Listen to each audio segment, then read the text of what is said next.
Hello everyone, so I recently watched God or Nothing, which is Pat Condell's latest effort, and I was decidedly unimpressed by it. Not because of the reasons that we've come to expect from Pat Condell, pertaining to trying to ban the Ground Zero Mosque or supporting and promoting books written by people who also write for World Net Daily, nothing like that. It just felt like a nothing video. It had no real content. It felt like it was just a bone he was throwing to his subscribers. He didn't really say anything. It was kind of empty as a video. But at 1 minute 5 seconds, Pat Condell said this. You see, one thing I do believe is that to indoctrinate a child with the bigotries of religion is a predatory assault on an unformed mind. It's an act of sabotage, a mental circumcision that ought to be against the law. One day it will be.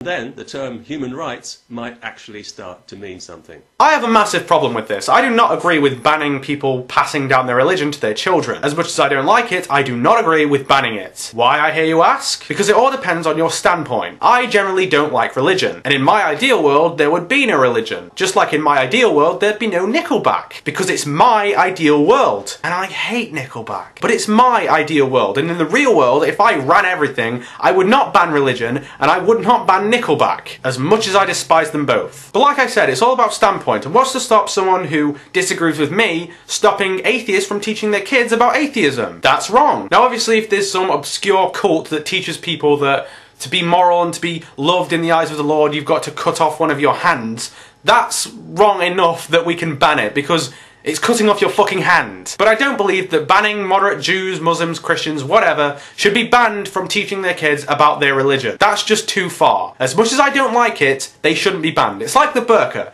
As much as I don't like it, and as much as I despise what it stands for, I don't think I have the right to ban it. The only thing we can morally try to do is try to change people's minds about it. Banning it is an infringement on freedom. So bearing that in mind, I left this comment. Wait. One day passing on religion will be against the law? Hello, Socialist People's Republic of Albania. That's right, I'm sarcastic, I'm bitchy, go me. Now if you didn't know, the Socialist People's Republic of Albania was the state, the government that was in power for a period in time of Albania's history wherein they banned all religion and all religious practice. It was led by a guy called Enver Hoxha. They had state atheism and they banned religion. No matter how moderate you were, it was not allowed, it was banned. And it was done pretty oppressively. So there's that. But anyway, about 15 minutes later a guy called Tremodar left this response. I think he means worldwide, but good for the Albanians. One step closer to the way things should be. Too bad for the rest of us, the fight is still going strong. Now, I should have mentioned at the start of this video that if you're one of those "Hey LatumWay, I really love your videos and junk, but not a really big fan of the swearing. Whatever, just a thought, haha, bye" types, this probably isn't the video for you, because what the fuck? Let me just read to you from the Wikipedia article on religion in Albania under the subheading Communist Albania, and I'll link to all the sources in the description. Here we go. The Agrarian Reform Law of August 1945 nationalised most property of religious institutions, including the estates of monasteries, orders and dioceses. Many clergy and believers were tried, tortured and executed. All foreign Roman Catholic priests, monks and nuns were expelled in 1946. Religious communities or branches that had their headquarters outside the country, such as the Jesuit and Franciscan orders,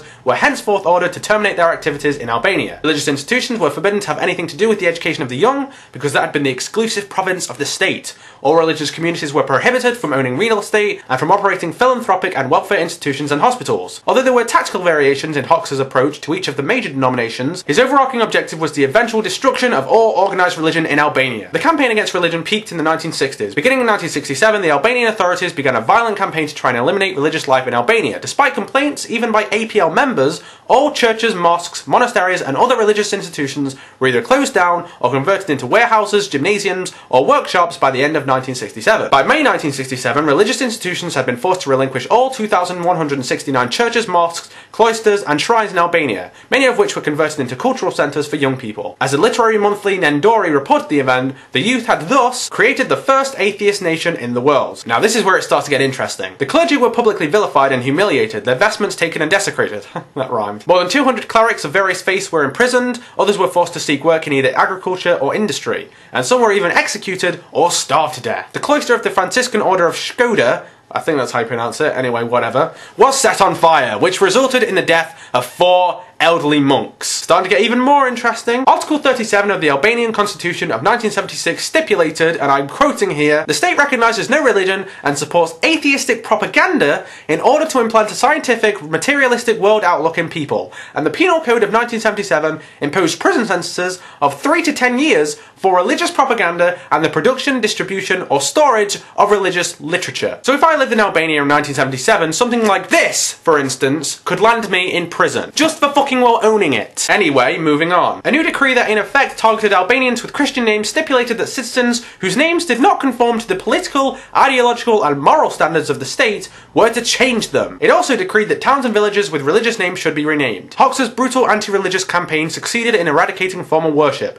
but some Albanians continued to practice their faith clandestinely, risking severe punishment. Individuals caught with Bibles, icons or other religious objects faced long prison sentences. Religious weddings were prohibited. Officials tried to entrap practicing Christians and Muslims during religious fasts, such as Lent and Ramadan, by distributing dairy products and other forbidden foods in school and at work, and then publicly denouncing those who refused the food. And clergy who conducted secret services were incarcerated. Are you beginning to get the picture here? The Socialist People's Republic of Albania had state atheism and was highly oppressive towards religion. It fucking banned it. But heed the final sentence I'm going to read from this, because it's highly pertinent to what we're talking about now. Parents were afraid to pass on their faith for fear that their children would tell others. So parents were afraid to pass on their faith to their children for fear that their children would say something and would land them in prison. Which means that this guy, Tremodar, whether he meant to or not, has expressed support for a regime that would have locked up or maybe even done worse to people who expressed their religion. Now I don't think he or she did mean to do that. Just from the way they say, but good for the Albanians, as if it's still in place, because it isn't. These oppressive laws are no longer in effect in Albania. There's much more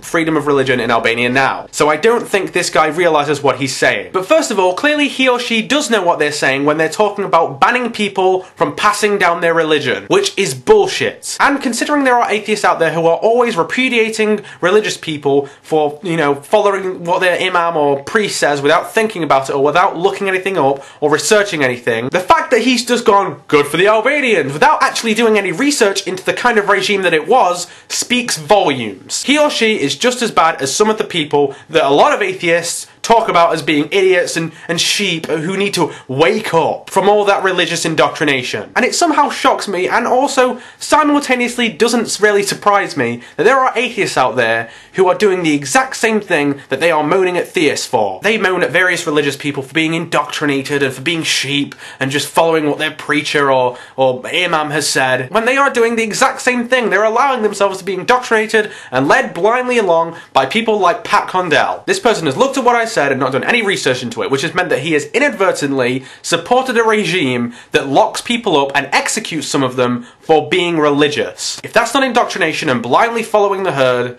I don't know what is. Yay secularism.